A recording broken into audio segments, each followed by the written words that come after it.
Hell. There was no pearly gate. The only reason I knew I was in a cave was because I'd just passed the entrance. The rock wall rose behind me with no ceiling in sight. I knew this was it. This was what religion talked about, what man feared. I had just entered the gate to hell. I felt the presence of the cave as if it was a living, breathing creature. The stench of rotten flesh overwhelmed me. Then there was the voice. It came from inside and all around. "Welcome." "Who are you?" I asked, trying to keep my composure. "You know," the thing answered. I did know. "You are the devil," I stuttered, quickly losing my composure. "Why me? I've lived as good as I could." The silence took over the space as my words died out. It seemed like an hour went by before the response came. "What did you expect?" The voice was penetrating but patient. "I don't know. I never believed any of this," I uttered. "Is this why I'm here?" Silence. I continued. "They said the greatest trick you ever pulled was convincing the world you don't exist." "No. The greatest trick I ever pulled was convincing the world there is an alternative." "There is no God?" I shivered. The cave trembled with the words, "I am God."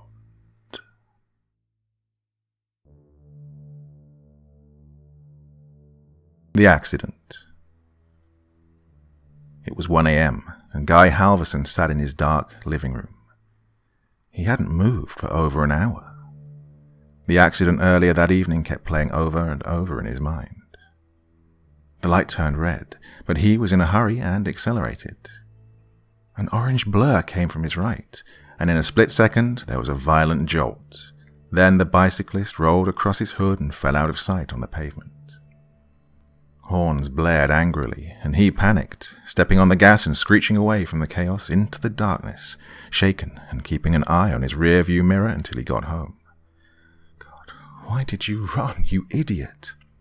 He'd never committed a crime before this, and punished himself by imagining years in jail, his career gone, his family gone, his future gone. Why not just go to the police right now? You can afford a lawyer. And then someone tapped on the front door, and his world suddenly crumbled away beneath him. They found me. There was nothing he could do but answer it. Running would only make matters worse. His body trembling, he got up, went to the door, and opened it. A police officer stood under the porch light. "Mr. Halverson?" asked the grim officer. He let out a defeated sigh. "Yes, let me..." "I'm terribly sorry, but I'm afraid I have some bad news. Your son's bike was struck by a hit-and-run driver this evening. He died at the scene. I'm very sorry for your loss."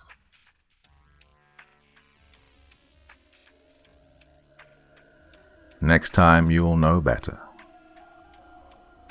Have you ever walked into a room and found a vampire? No, not the sexy kind, but a foul creature with bony limbs and ashen skin. The kind that snarls as you enter, like a beast about to pounce. The kind that roots you to the spot with its sunken, hypnotic eyes, rendering you unable to flee as you watch the hideous thing uncoil from the shadows. As your heart started racing, though your legs refused to, have you felt time slow as the creature crosses the room in the darkness of a blink? Have you shuddered with fear when it places one clawed hand atop your head and another under your chin so it can tilt you, exposing your neck? Have you squirmed as its rough, dry tongue slides down your cheek, over your jaw, to your throat, in a slithering search that's seeking your artery? Have you felt its hot breath releasing a hiss against your skin when it probes your pulse, the flow that leads to your brain. Has its tongue rested there, throbbing slightly as if savouring the moment? Have you then experienced a sinking, sucking blackness as you discover that not all vampires feed on blood, some feed on memories? Well, have you? Maybe not. But let me rephrase the question. Have you ever walked into a room and suddenly forgotten why you came in?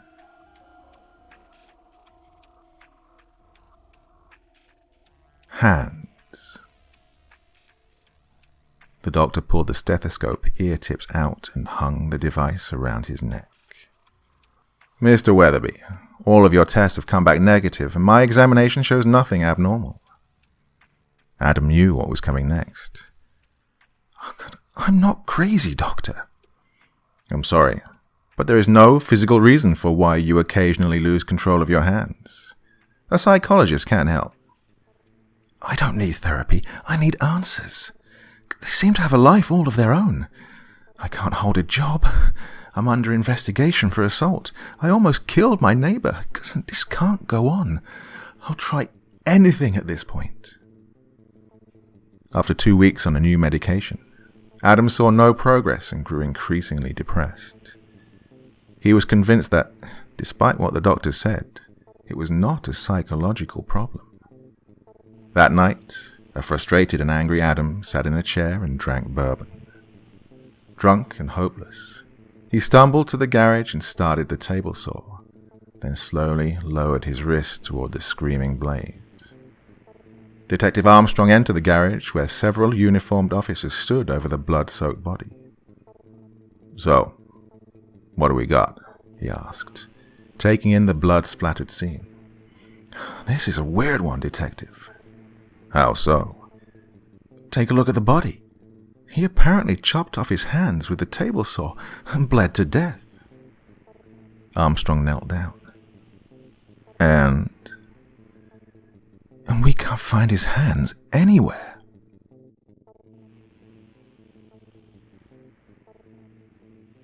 He stood against my window. I don't know why I looked up, but when I did, I saw him there. He stood against my window. His forehead rested against the glass, and his eyes were still and light, and he smiled a lipstick-red, cartoonish grin. And he just stood there, in the window. My wife was upstairs sleeping. My son was in his crib, and I couldn't move. I froze, and I watched him looking past me through the glass. Oh, please, no. His smile never moved, but he put a hand up and slid it down the glass, watching me. With matted hair and yellow skin and face through the window. I couldn't do anything. I just stayed there, frozen, feet still in the bushes I was pruning, looking into my home. He stood against my window. This new old house. We bought an old house, my boyfriend and I. He's in charge of the new construction, converting the kitchen into the master bedroom, for instance, while I'm on wallpaper removal duty. The previous owner papered every wall and ceiling. Removing it is brutal, but oddly satisfying. The best feeling is getting a long peel, similar to your skin when you're peeling from a sunburn. I don't know about you, but I kind of make a game of peeling, on the hunt for the longest piece before it rips. Under a corner section of paper in every room is a person's name and a date. Curiosity got the best of me one night when I googled one of the names and discovered the person was actually a missing person, the missing date matching the date under the wallpaper. The next day I made a list of all the names and dates. Sure enough, each name was for a missing person with dates to match. We notified the police, who naturally sent out the crime scene team. I overheard one tech say, "Yep, it's human." Human? What's human? Ma'am, where is the material you removed from the walls already? This isn't wallpaper you were removing.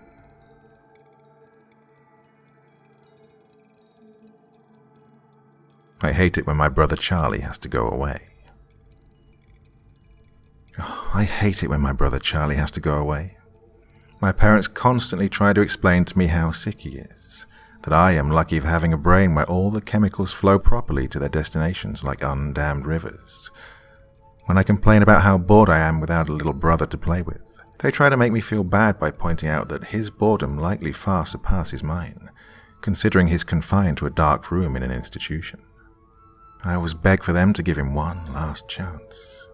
Of course, they did that at first. Charlie has been back home several times, each shorter in duration than the last. Every time, without fail, it all starts again. The neighborhood cats with gouged out eyes showing up in his toy chest. My dad's razors found dropped on the baby slide in the park across the street. Mum's vitamins replaced by bits of dishwasher tablets. My parents are hesitant now, using last chances sparingly.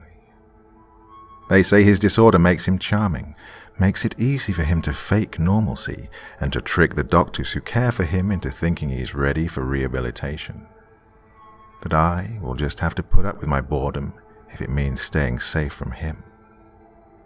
I hate it when Charlie has to go away. It makes me have to pretend to be good until he is back.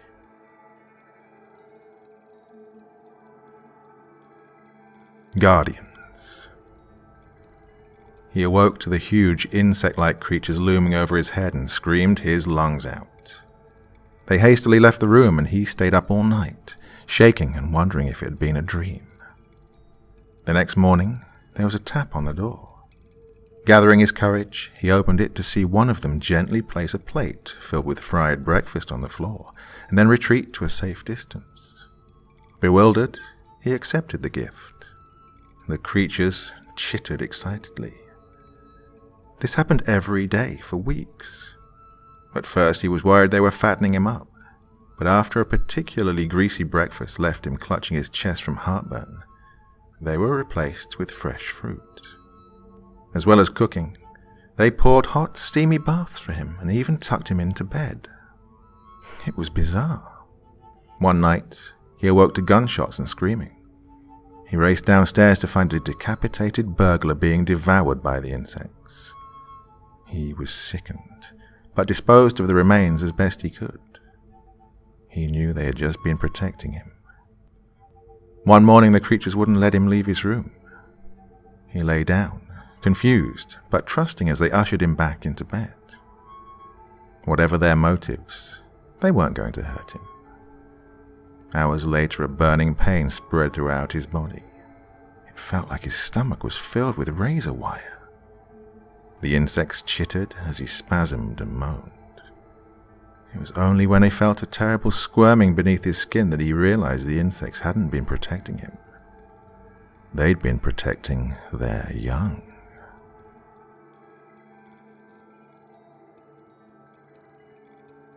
Seeing red, the first day of school. Everyone loves the first day of school, right? New year, new classes, new friends. It's a day full of potential and hope, before all the dreary depressions of reality show up to ruin all the fun. I like the first day of school for a different reason, though. You see, I have a sort of power. When I look at people, I can sense a sort of aura around them, a colored outline based on how long that person has to live. Most everyone I meet my age is surrounded by a solid green hue, which means they have plenty of time left. A fair amount of them have an orange, yellowish tinge to their auras, which tends to mean a car crash or some other tragedy. Anything that takes people before their time, as they say. The real fun is when the auras venture into the red end of the spectrum, though. Every now and again I'll see someone who's basically a walking stoplight. Those are the ones who get murdered or kill themselves. Oh, it's such a rush to see them and know their time is numbered. With that in mind, I always get to class very early, so I can scout out my classmates' fates. The first kid who walked in was basically radiating red. I chuckled to myself. Too damn bad, bro. But as people kept walking in, they all had the same intense glow. I finally caught a glimpse of my rose-tinted reflection in the window, but I was too stunned to move. Our professor stepped in and locked the door, his aura a sickening shade of green.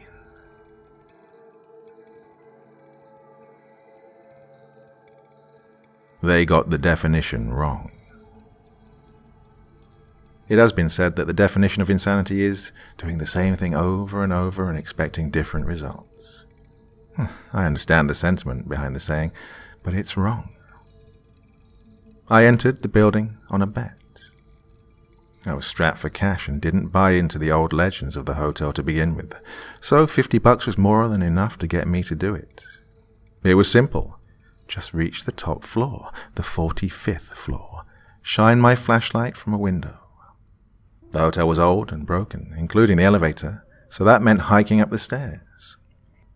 So up the stairs I went. As I reached each platform, I noted the old brass plaques displaying the floor numbers. 15, 16, 17, 18.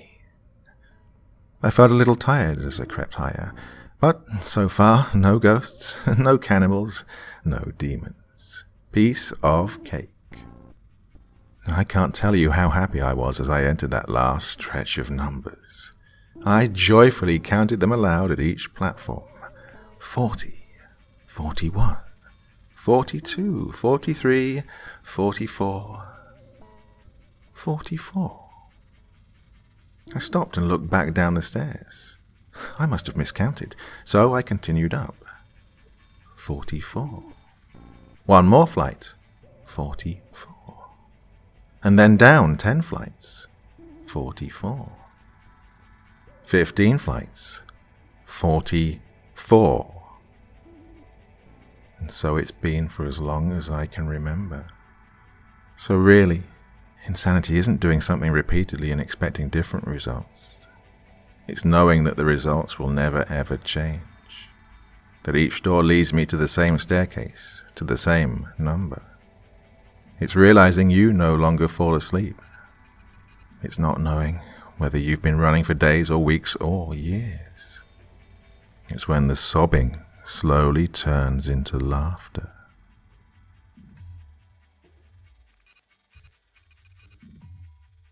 My daughter learned to count. My daughter woke me around 11:50 last night. My wife and I had picked her up from her friend Sally's birthday party, brought her home and put her to bed. My wife went into the bedroom to read while I fell asleep watching the Braves game. "Daddy," she whispered, tugging my shirt sleeve. "Guess how old I'm going to be next month?" "I don't know, beauty," I said as I slipped on my glasses. "How old?" She smiled and held up 4 fingers. It's 7:30 now. My wife and I have been up with her for almost 8 hours. She still refuses to tell us where she got them.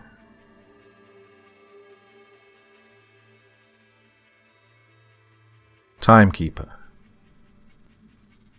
He'd been given the watch on his 10th birthday. It was an ordinary grey plastic wristwatch in every respect except for the fact that it was counting down. That is all the time you have left in the world, son. Use it wisely. And indeed he did.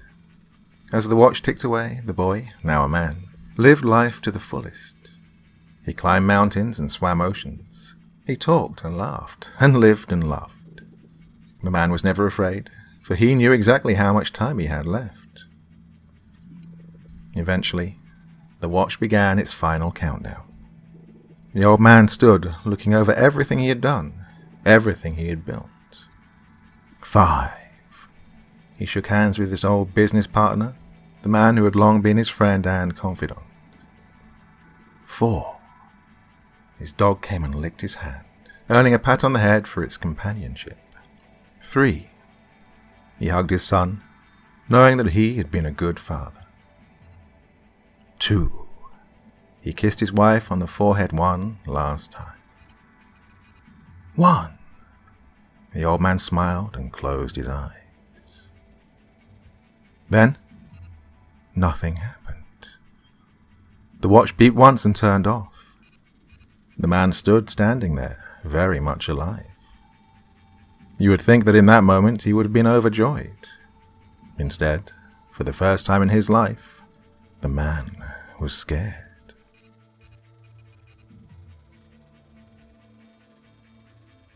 There's no reason to be afraid. When my sister Betsy and I were kids, our family lived for a while in a charming old farmhouse. We loved exploring its dusty corners and climbing the apple tree in the backyard. But our favorite thing was the ghost. We called her Mother because she seemed so kind and nurturing.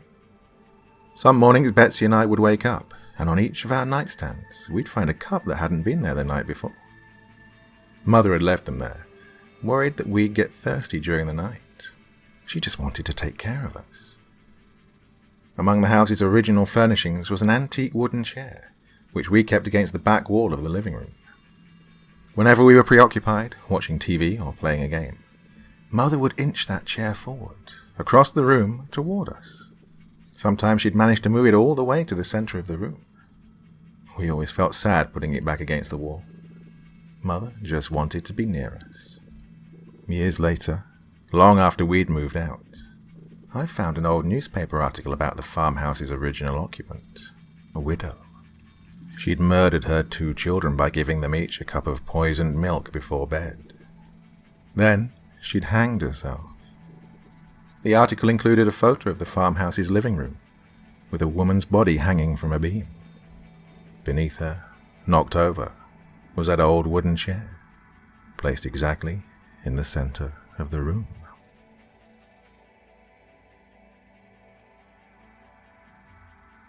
The perfect plan. On Monday, I came up with the perfect plan. No one even knew we were friends. On Tuesday, he stole the gun from his dad. On Wednesday, we decided to make our move during the following day's pep rally. On Thursday, while the entire school was in the gym, we waited just outside the doors. I was to use the gun on whoever walked out first. Then he would take the gun and go into the gym, blasting.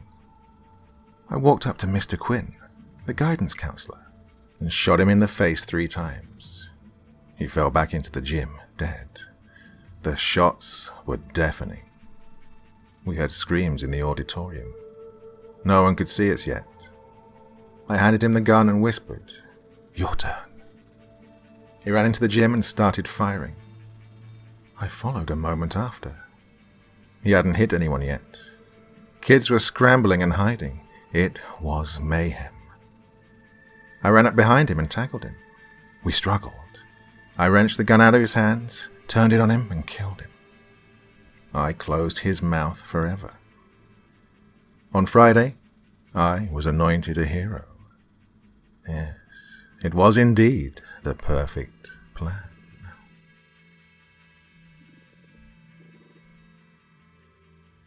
Warrior of God. If God exists, why is there so much evil in the world? It's a common question, but it is misplaced. All things must have balance, light and dark, good and evil, sound and silence. Without one, the other cannot exist. So, if that's true, then God does nothing to fight evil? That might be your follow-up question. Of course he fights evil, relentlessly. I am D'Artagnan, one of his most holy and righteous angels. I roam the earth, disposing of evil wherever I find it. I kill the monsters you don't ever want to know about. I crush them completely so you can sleep at night. You humans have no idea how many of you live because of the work I do. Oh, but what about Stalin, Hitler, Ted Bundy, Jack the Ripper? Well, those are the minor ones I had to let live, for balance. The ones I destroy are too horrible and vile to survive. What's funny is while I would wager you have never heard the name D'Artagnan in any religious texts, I bet you have heard of me. Americans, for example, have their own name for me. Sudden infant death syndrome.